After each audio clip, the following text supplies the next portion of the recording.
Hi, and thanks for joining me. We're out on Goldie again today, and we're travelling down through Lincolnshire and into Nottinghamshire. We'll be passing through a few interesting towns and villages on the way, but we're going to be ending up at the Normous Newark Autojumble. Anyway, we'll take a steady bimble down using some A and some B roads, and we'll see what we can find on the way. I'm starting the journey at Bawtry again, and we've just turned left onto the A631 for Gainesboro.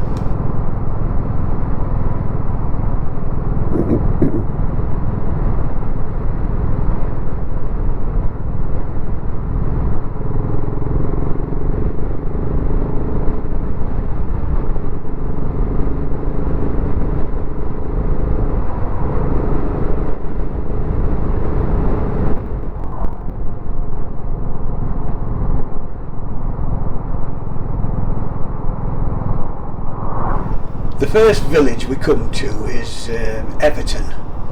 This is an old village and was originally a Danish settlement by the name of Everton.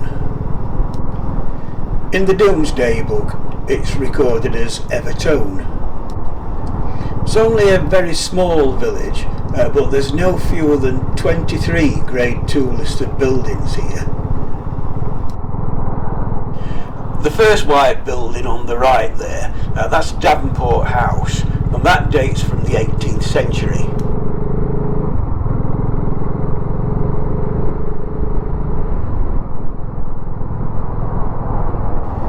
There's another from the 18th century on the left here. This is Hall Farm.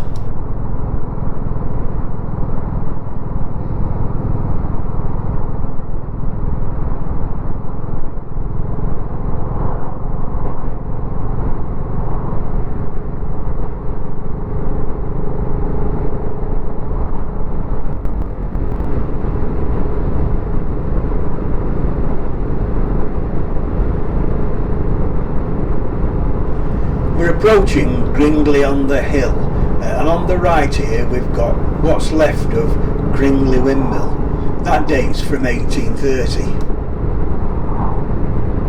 The sails are long gone now. The tower's intact, although nowadays it's totally covered in ivy. We're coming up the hill past the village of Gringley on the Hill now.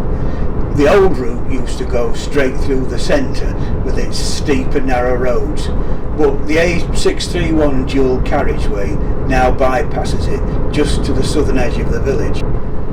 This place holds the record for the highest temperature recorded in Nottinghamshire, and it's one of the highest recorded in the UK. This was on the 22nd of July 2022, when the temperature reached 40.1 degrees Celsius.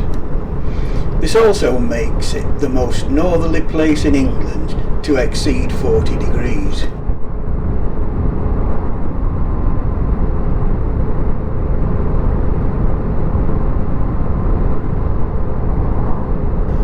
As we come over the top of the hill, we get a superb view down over the Vale of Trent. It's pretty clear today, so you can see right down to Lincoln Cathedral, which is 30 miles away. Also quite prominent a West Burton power station and Cotton power station.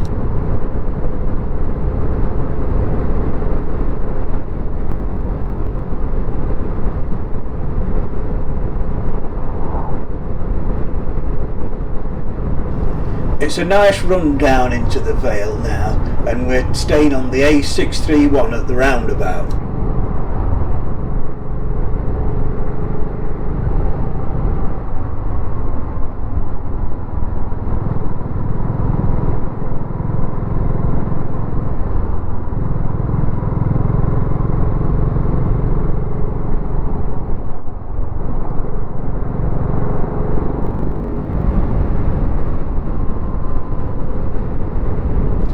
We're passing the village of Beckingham.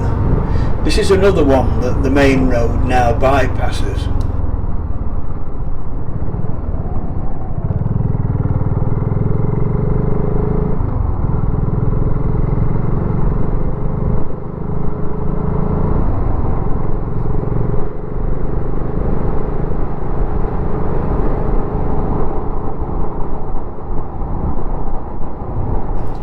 Over to our left we've got Beckingham Marshes, which is a large area of wetland.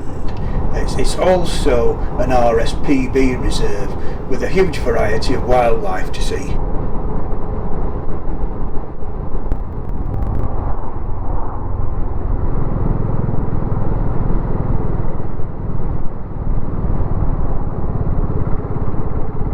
We're just crossing over the River Trent now on the southern edge of Gainesboro, and we've crossed into Lincolnshire.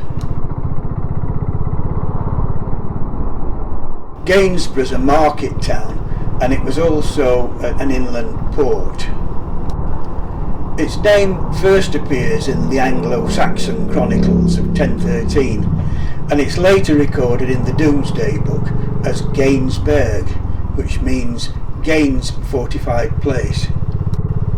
It was one of the capital cities of the ancient kingdom of Mercia, and the Gaini, from whom it gets its name, they were a tribe who lived in Mercia.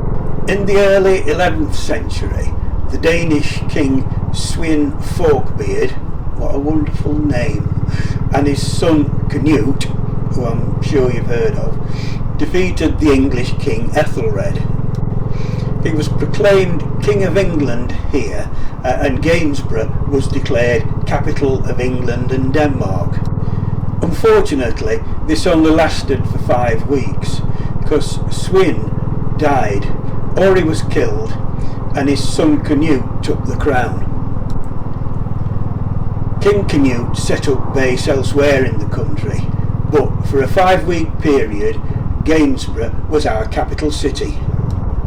It's also thought that King Canute's famous act of trying to turn back the tide may have taken place here, but against the Trent Bore, which is a tidal wave that runs up the Trent at certain times of year, and not in fact at the seaside. We'll never know, because the story wasn't actually written down till about 100 years after the event, and no actual location was ever given. It may well be a myth anyway. In the English Civil War, it was a royalist stronghold and the site of a couple of battles.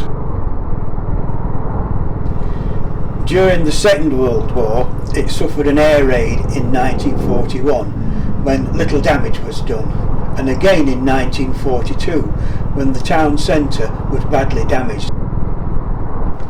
Later that year, a Canadian Air Force plane on a training flight crashed in the town, killing the airman and a young girl. Right at the end of the war, in March 1945, a single German bomber made an attack that damaged houses and killed 3 people. In more recent times, it's more famous for steam engines. In 1849, Marshall, Sons and Company set up a factory to produce steam engines and boilers. The Britannia Works, as it was called, turned out first steam, then later diesel-powered vehicles, until 1998 when it finally closed. It changed ownerships several times over the years, but in its heyday, in the early 20th century, it employed over 4,000 people on its 16-acre site.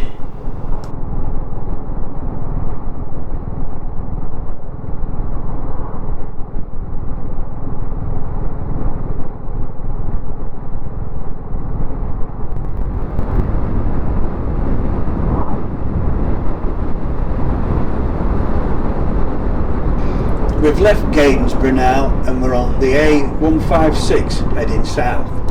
We're passing through the village of Burton. This is an old village and there are remains of earthworks from a medieval settlement.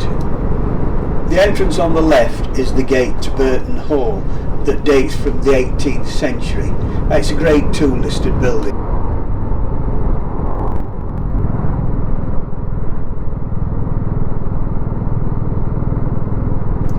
This is Marton, and the crossroads here is the A1500, which is an old Roman road.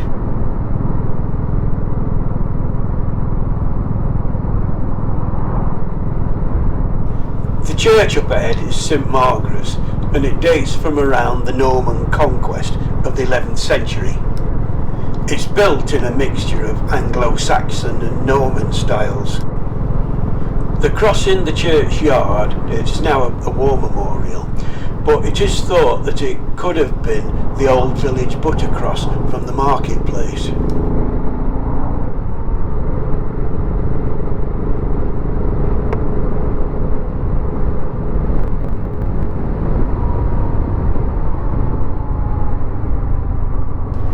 On to Toxy now, which is the site of a major Viking camp. During the late 9th century, a Viking invasion fort, which was known as the Great Heathen Army, had a winter camp here. There are archaeological remains of the site, and it was quite extensive. There's also the remains of a 16th century castle that was destroyed in 1645 during the English Civil War.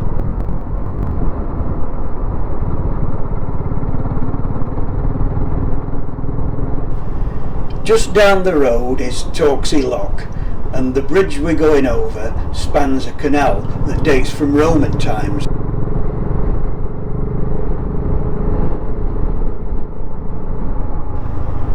We're branching off right here onto the A1133.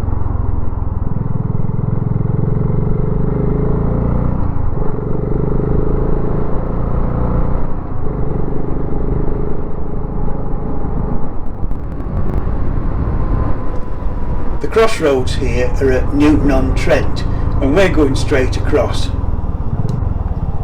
This is the A57 Lincoln to Worksop Road, and about a mile further up the road is Dunham Toll Bridge over the River Trent.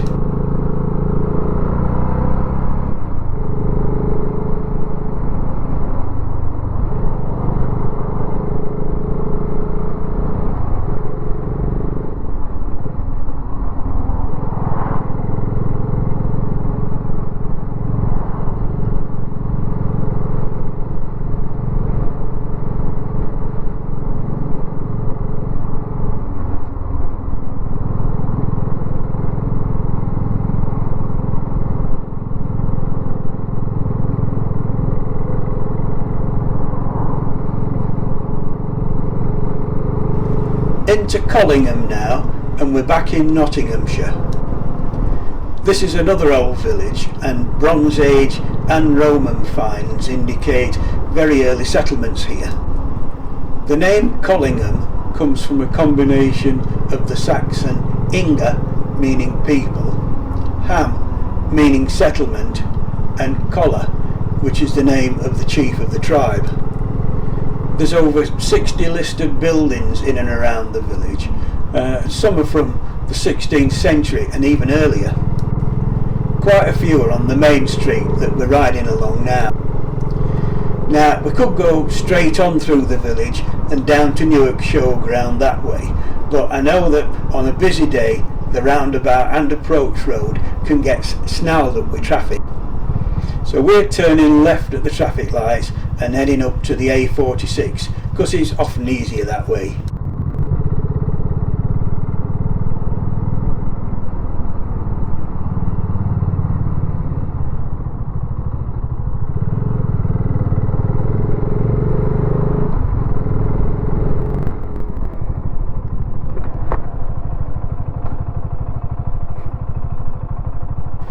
Right, we'll have to wait a few minutes here, but while we're waiting, the building on the left is the old Cullingham railway station. It dates from 1848 and it's a Grade 2 listed building. It's a private house now.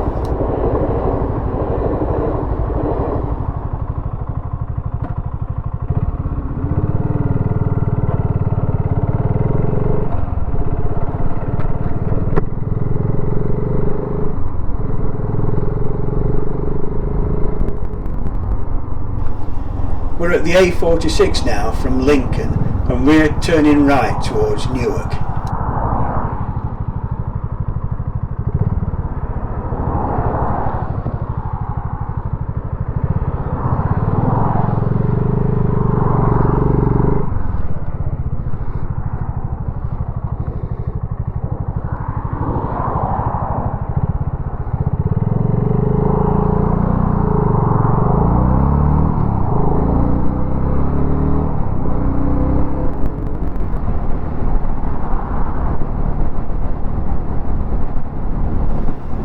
This is Brough Rest Area, but it's closed at the moment.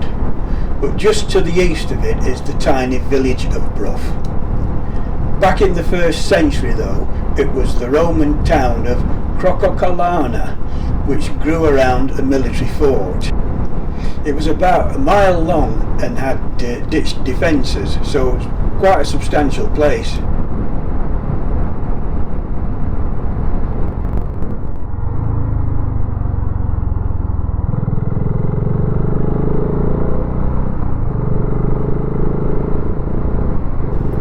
Anyway, that's enough history for today.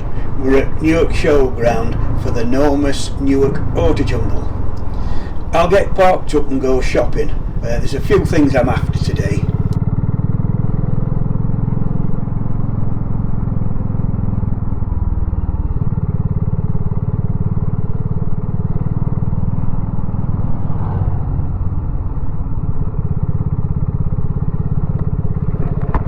If you've not been to one of these, they're held regularly at Newark Showground, and the summer ones in particular are very busy. It's not uncommon on a warm summer's day to be sat in a tailback on the surrounding roads for half an hour before you even get in the showground. It's the end of September now and the weather isn't brilliant, so it's quieter today. There's 9 held each year. They're every month through the winter and every 2 months in the summer.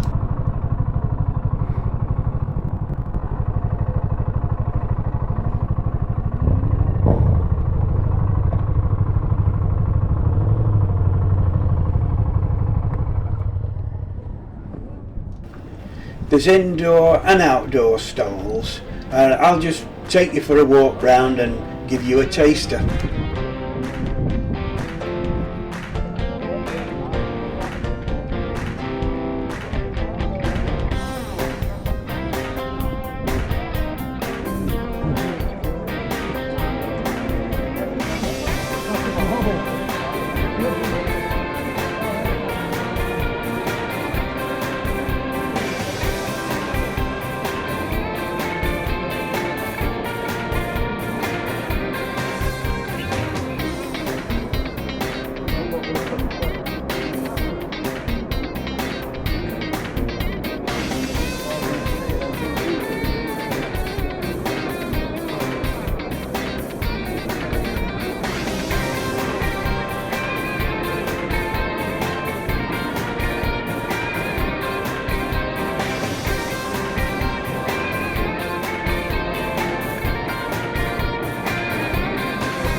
If you come with a classic vehicle, be it a car or a bike, but you can get in cheaper and you can park up in the showground next to the stalls. Here's a few that did.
Okay, well, I got most of what I came for, so it's time to head for home.